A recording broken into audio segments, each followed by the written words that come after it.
D'un côté, c'est mon voisin qui désherbe chimiquement. De l'autre côté, c'est moi qui suis en bio depuis 30 ans.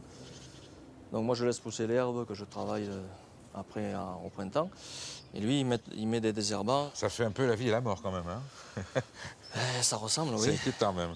Au niveau du sol à l'intérieur, on voit une différence? La différence, elle est assez nette à voir. Si vous voulez, on va donner un coup de fourche, vous verrez. Et alors, qu'est-ce qu'on va trouver là-dedans? Plutôt, qu'est-ce qu'on va pas trouver?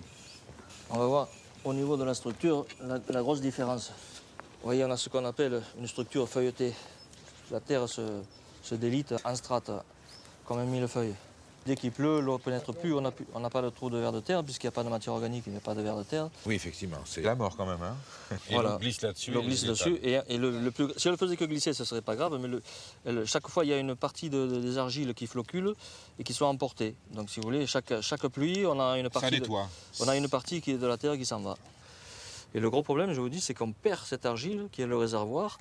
On va se retrouver avec du sable et des cailloux.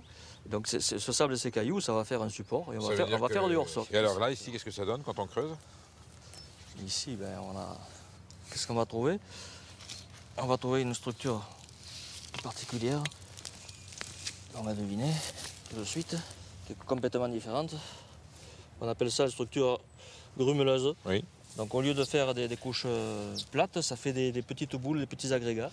Donc c'est le complexe argilo-humique qui est en bon état qui permet vous voyez, des vers de terre, Oui, qui permet de faire ça. Et qui forme cette structure particulière en forme de petites boules qui permet à l'oxygène de pénétrer et qui permet à l'eau aussi de pénétrer. C'est bon signe d'avoir du ver de terre, non?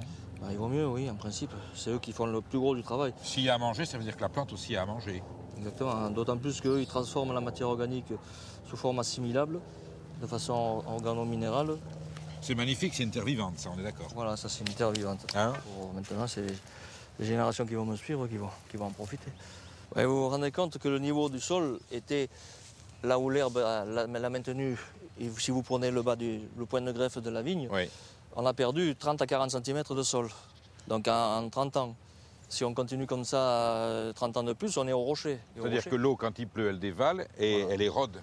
Et elle arrache et elle emporte tout. Donc ce sont des eaux boueuses qui évacuent. C'est de l'eau chargée de boue chaque fois qu'il s'en va. Alors que si ça pleut ici, qu'est-ce qui va se passer? Ça s'infiltre. Quand je dis aux parents